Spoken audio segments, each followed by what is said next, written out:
नमस्कार, मैं हूं देवेंद्र। आप देख रहे हैं दैनिक सवेरा टीवी।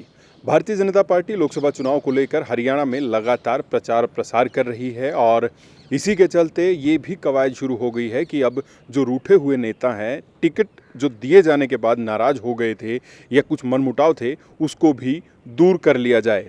इसी कड़ी में आज हिसार लोकसभा सीट से प्रत्याशी भारतीय जनता पार्टी के जो निर्दलीय विधायक हैं रानिया से और हरियाणा सरकार में मंत्री हैं, ऊर्जा मंत्री हैं, वो प्रत्याशी बनाए गए हैं। जिसके बाद जब उनको प्रत्याशी बनाया गया था तो भव्य बिश्नोई, जो बिश्नोई परिवार के कुलदीप बिश्नोई के बेटे हैं और विधायक हैं आदमपुर से, उनका एक ट्वीट आया था कि कई बार आपको जो आपकी प्रसिद्धि है वो नुकसान कर जाती है और भालों की तरह होती है।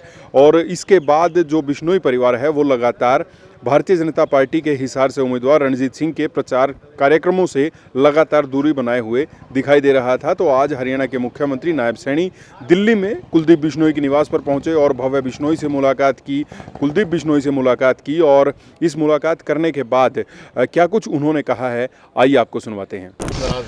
बल्कि हम तो रोज लिख रहे हैं, हम तो भारतीय जनता पार्टी के कार्यकर्ता हैं और हरियाणा का भी चुनाव शुरू ही नहीं हुआ, नॉमिनेशन ही नहीं हुए। तो हम या तो कुलदीप बिश्नोई नॉमिनेशन पर नहीं आए या कहीं नहीं है। कोई नाराज़गी नहीं है, पूर्ण रूप से भारतीय जनता पार्टी के साथ हैं।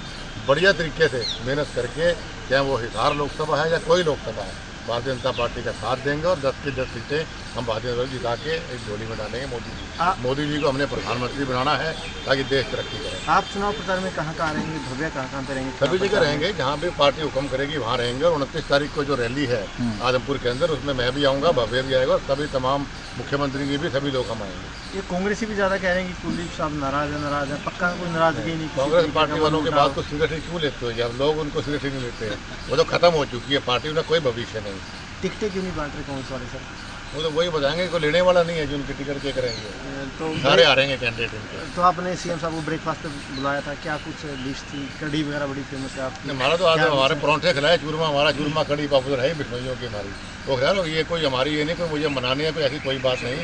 बहुत जब से मुख्यमंत्री बने मैंने इनको बधाई दी थी और इनको मैंने प्रार्थना की थी कि आपने सुरेंद्र जी ने जब भी दिल्ली समय मिले तो मेरे घर में चरण रखना, भोजन करेगा, वो मेरी बात माने। सर, कार्यकर्ताओं को लेकर क्या कहेंगे? एक ट्वीट भी आपका पिछले दिनों देखने को मिलते नजर आया था सर। जी, कार्यकर्ताओं को लेकर पिछले दिनों ट्वीट भी देखने को मिलता हुआ नजर आया था, निराश ना हो सर, क्या कहेंगे सर? नहीं, कार्यकर्ता देखो, किसी नेता को टिकट नहीं मिले तो लाजमी है, ह्यूमन नेचर, नाराज होते हैं, लेकिन वो नाराजगी खिलाफत में नहीं बदलती, मेरा भावना होती है कार्यकर्ता की। और मेरी आपके माध्यम से कार्यकर्ताओं से प्रार्थना है, दिन रात जुट जाओ अब पूरे तरीके से अपनी पार्टी मोदी जी के हाथ मजबूत करके, और हमें सरकार बीजेपी केंद्र में बनानी है और आने वाले समय में प्रदेश के अंदर भी हमने बीजेपी की सरकार बनाई। रणजीत चौटाला साहब जीतेंगे हिसार से? बिल्कुल जिता के लाएंगे हम लोग। कितना मार्जिन? बढ़िया एक तरफा माहौल। और आज नाश्ते के ऊपर आया था, अच्छा लगा है परिवार में आकर के। परिवार के सभी सदस्यों को आज मिलना हुआ है और आने वाला जो समय है उस समय के अंदर हम 10 की 10 लोकसभा की सीटें बड़ी मजबूती से जीतेंगे। कमल का फूल खिलेगा। नरेंद्र मोदी जी को तीसरी बार प्रधानमंत्री बनाने में हमारी हरियाणा की अहम भूमिका होगी और उसके अंदर कुलदीप जी का भी एक हाथ बड़ा उसके अंदर होगा। तो कहाँ कुलदीप जी प्रचार करेंगे सर? भव्य कहाँ करेंगे? वो उसकी बैठ कर के सारी रचना बनती है, योजना बनती है पार्टी के अंदर बैठ कर के, कहाँ कहाँ ड्यूटी लगेगी, क्योंकि जहाँ भी ड्यूटी लगेगी और जिस नेता की भी ड्यूटी लगेगी वहाँ पर वो जाएंगे। सर, कांग्रेस अभी तक टिकट अब नहीं बांट पाई है, बीजेपी के तमाम प्रत्याशी मैदान में है सर, लगातार तेजी देखने को मिलती हुई नजर है, किस तरीके से उनकी रणनीति को देख रहे हैं? कांग्रेस में मंथन चल रहा है, क्योंकि जो बड़े नेता हैं, चाहे भूपेंद्र सिंह हुड्डा थे, पिछली बार चुनाव लड़े थे, रह गए थे। अब की बार कहीं न कहीं उनके मन में इस बात का डर है कि अब की बार भी हम हार ना जाएं, और उस हार के डर के कारण वो कहीं न कहीं मैदान में उतरने से डर रहे हैं और किसी न किसी के ऊपर कभी किसी पे हाथ रखते हैं, कभी किसी पे हाथ रखते हैं।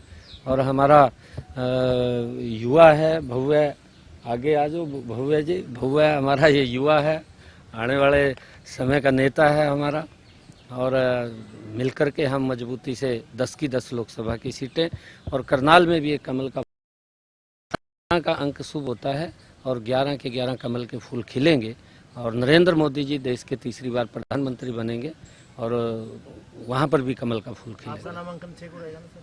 6 तारीख को। सर, कांग्रेस के मैनिफेस्टो को लेकर लगातार चीजें वो देखने को मिलती है। प्रधानमंत्री ने निशाना साधा कि मंगलसूत्र लेने तक का जो काम है वो कांग्रेस कर देगी। सर, विरासत टैक्स को लेकर भी कांग्रेस के नेताओं का बयान निकल कर बयान दिया विरासत टैक्स वाला सर। देखिए, क्योंकि उनकी सोच रही है, जिस प्रकार का उनकी सोच है वो जग जाहिर हो जाती है। जो उनका हिडन एजेंडा है, उन्होंने जो मैनिफेस्टो के अंदर दिया है वो भी देश के सामने आया है। जिस प्रकार का उन्होंने कहा है और उनकी सोच दर्शाती है। वो एक वर्ग की बात करते हैं, मोदी जी 140 करोड़ लोगों की बात करते हैं कि हमारा जो कार्य होगा वो देश के 140 करोड़ लोगों के लिए होगा, और वो कहीं ना कहीं एक विशेष वर्ग को आगे ध्यान में रख करके उसके ऊपर की बातें करते हैं। परंतु आज देश समझ चुका है, देश के सामने जो इनका एजेंडा है वो भी आ गया है। आने वाले समय के अंदर, क्योंकि जब कांग्रेस एकदम आज गरीब की भी अगर बात हुई है तो इसी नरेंद्र मोदी जी के 10 वर्षों के अंदर हुई है। मोदी जी ने जिस प्रकार से एक योजनाबद्ध तरीके से गरीब को मजबूत किया है, देश को मजबूत किया है, देश के अंदर सुरक्षा का भाव आया, अंतर्राष्ट्रीय स्तर भारत कहीं ना कहीं सम्मान की दृष्टि से आज खड़ा हुआ है। और इन्हीं 10 वर्षों के अंदर अगर हम देखें, दुनिया में भारत 5वें स्थान के ऊपर आया है। ये प्रधानमंत्री जी का ही विजन है कि आने वाले समय के अंदर दुनिया में भारत तीसरे स्थान के ऊपर खड़ा हो, उसके लिए काम कर रहे हैं। तो दोनों नेताओं के बयान आपने सुन लिए हैं। अब देखना होगा कि भारतीय जनता पार्टी के उम्मीदवार रणजीत सिंह हिसार लोकसभा सीट से किस तरीके का प्रदर्शन कर पाते हैं और पूरे प्रदेश भर में भारतीय जनता पार्टी का प्रदर्शन किस तरीके से रहता है। नमस्कार।